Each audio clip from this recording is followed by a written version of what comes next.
একটি কবিতা পড়ব। কবিতার নাম নিঝুম অন্ধকার। পূর্ণিমা শশীর মতো উজ্জ্বল আলোয় ঝলসানো জীবন ছিল।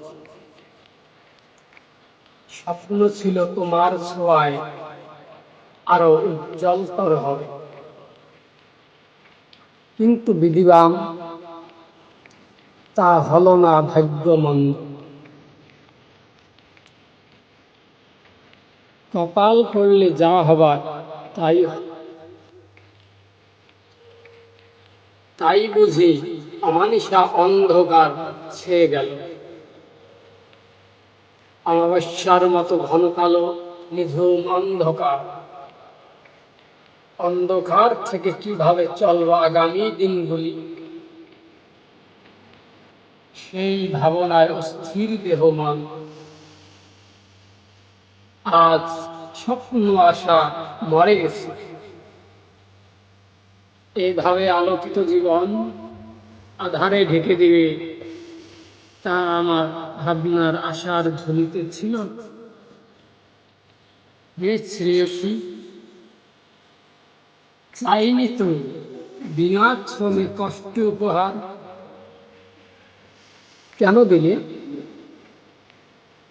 জীবনটা ছিন্ন ভিন্ন করে তাসের ঘর বানালে। তবুও বল সুখী হও, সুখে থাকো এই কামনা সবসময়। আশার প্রদীপ নিভিয়ে দিলে তাই আশা নিরাশ্রয় দোলাচলে ভাসছি আমরা। তোমার অন্ধকার কাটাতে আমার আগমন। ভাগ্য ভালো সেই মন মানসিকতা এখনো হয়। কাকে কিভাবে বসে নিতে হয় এ পথ বুঝি জানো না তুমি? জানা থাকলে দুটি দেহ দূরে দূরে থাকতো না কখন। সব ভুল করেছো তুমি, ভুলে ভুলে জীবন আজ গতিবিহীন গন্তব্যে চলিতেছে। তুমি হলে নির্হারা ছন্নহারা ডানা ভাঙ্গা পাখি। ডানা ঝাপটাতে ঝাপটাতে কোনো কুল কিনারা পাবে না। মনে রেখো, শুধু এটুকুই বলি, মনে রেখো। কেন? তাহলে সে কথা নাও শুনে। সব কিছুতে একটু বেশি বেশি বোঝো,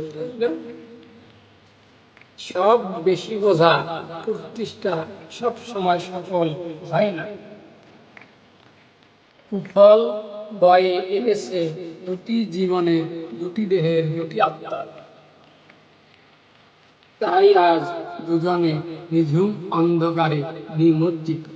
কি বলো সখী, কথা কি ঠিক বলেছি? তোমার ভালো লাগে তাই আমার ভালো। কবিতাটি লিখেছি 3 এপ্রিল 2016।